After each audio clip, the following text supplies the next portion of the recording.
ನಿಮ್ಗೊಂದು ಪ್ರಶ್ನೆ, ನಿಮ್ಮ ಕಂಪನಿಯಲ್ಲಿ ಒಳ್ಳೆ ಎಂಪ್ಲಾಯಿ ಯಾಕೆ ಉಳಿತಾರೆ?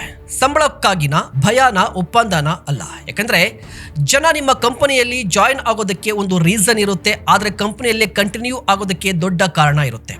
ಆ ಕಾರಣಗಳನ್ನು ಅರ್ಥ ಮಾಡಿಕೊಂಡ ಲೀಡರ್ ದೊಡ್ಡ ಸಾಮ್ರಾಜ್ಯವನ್ನು ಕಟ್ಟಬಹುದು. ನಮಸ್ಕಾರ, ನೀವು ನೋಡ್ತಾ ಇದ್ದೀರಾ ಸುಮನ್ ಟಿವಿ ಬಿಸ್ನೆಸ್. ನಾನು ನಿಮ್ಮ ಮಹೇಶ್ ಎಂ ದಂಡು.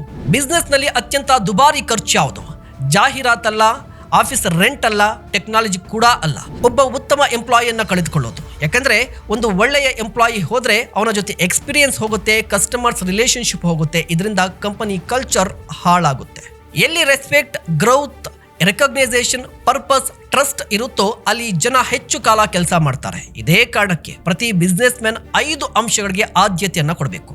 ರೆಸ್ಪೆಕ್ಟ್, ಉತ್ತಮ ಎಂಪ್ಲಾಯಿ ಸ್ಯಾಲರಿಗಿಂತ ಗೌರವವನ್ನ ನಿರೀಕ್ಷೆ ಮಾಡ್ತಾನೆ. ಗ್ರೌತ್, ಪ್ರತಿಯೊಬ್ಬ ಎಂಪ್ಲಾಯಿ ಮನಸ್ಸಲ್ಲಿ ಇಲ್ಲಿ ನನ್ನ ಭವಿಷ್ಯ ಇದೆಯಾ ಅನ್ನುವ ಪ್ರಶ್ನೆ ಇರುತ್ತೆ. ಅದಕ್ಕೆ ಟ್ರೈನಿಂಗ್, ಮೆಂಟರಿಂಗ್, ಕೆರಿಯರ್ ಪಾತ್ಗಳ ಮೂಲಕ ಉತ್ತರವನ್ನ ಕೊಡಬೇಕು. ರೆಕಗ್ನೈಸೇಷನ್, ಪ್ರತಿಯೊಬ್ಬ ಎಂಪ್ಲಾಯಿಗೆ ತನ್ನ ಕೆಲಸವನ್ನ ಗುರುತಿಸಬೇಕು ಅನ್ನುವ ಭಾವನೆ ಇರುತ್ತೆ. ಒಂದು ಮೆಚ್ಚುಗೆ ಉತ್ಪಾದನೆಯನ್ನ ಡಬಲ್ ಮಾಡುತ್ತೆ. ಪರ್ಪಸ್, ಕೆಲಸ ಮಾಡುವಾಗ ನಾನು ಕೇವಲ ಕೆಲಸ ಮಾಡ್ತಿಲ್ಲ, ಒಂದು ದೊಡ್ಡ ಮಿಷನ್ ಭಾಗವಾಗಿದ್ದೇನೆ ಅನ್ಸ್ಬೇಕು. ಯಾಕಂದ್ರೆ ಪರ್ಪಸ್ ಇರುವ ಟೀಮ್ಗೆ ಲಾಯಲ್ಟಿ ಹೆಚ್ಚು. ಟ್ರಸ್ಟ್, ಮೈಕ್ರೋ ಮ್ಯಾನೇಜ್ಮೆಂಟ್ ಅಲ್ಲ, ಎಂಪವರ್ಮೆಂಟ್. ಫಿಯರ್ ಅಲ್ಲ, ಫ್ರೀಡಮ್ ವಿತ್ ಅಕೌಂಟಬಿಲಿಟಿ. ನಿಮ್ಗೊಂದು ರಿಯಲ್ ಎಕ್ಸಾಂಪಲ್ ಹೇಳ್ತೀನಿ. ಕಾಸ್ಟ್ಕೋ ತನ್ನ ಇಂಡಸ್ಟ್ರಿಯಲ್ಲಿ ಆವರೇಜ್ಗಿಂತ ಉತ್ತಮ ಸ್ಯಾಲರಿಯನ್ನ ಕೊಡುತ್ತೆ. ಪರಿಣಾಮ ಇಂಡಸ್ಟ್ರಿಯಲ್ಲಿ ಅತ್ಯಂತ ಕಡಿಮೆ ಆಟ್ರಿಷನ್ ಜೊತೆಗೆ ಹೆಚ್ಚು ಲಾಯಲಿಟಿ. ಯಾಕೆಂದ್ರೆ ಅವರು ಒಂದು ಫಿಲಾಸಫಿಯನ್ನ ತುಂಬಾ ಸರಳವಾಗಿ ನಂಬ್ತಾರೆ. ಎಂಪ್ಲಾಯಿಗಳನ್ನ ಚೆನ್ನಾಗಿ ನೋಡ್ಕೊಂಡ್ರೆ ಅವರು ಕಸ್ಟಮರ್ಸ್ ಅನ್ನ ಚೆನ್ನಾಗಿ ನೋಡ್ಕೋತಾರೆ. ಚೆನ್ನಾಗಿ ನೆನ್ಪಿಡಿ, ಜನರನ್ನ ರಿಟೈನ್ ಮಾಡೋದು ಅಂದ್ರೆ ಅವರನ್ನ ಕಟ್ಟಿ ಹಾಕೋದಲ್ಲ, ಅಲ್ಲೇ ಇರಬೇಕು ಅನ್ನುವಂಥ ಪರಿಸ್ಥಿತಿ ನಿರ್ಮಾಣ ಮಾಡೋದು. ಇಲ್ಲಿ ಪ್ರತಿಯೊಬ್ಬ ಬಿಸ್ನೆಸ್ ಓನರ್ ಮಾಡಲೇಬೇಕಾದ ಕೆಲಸ.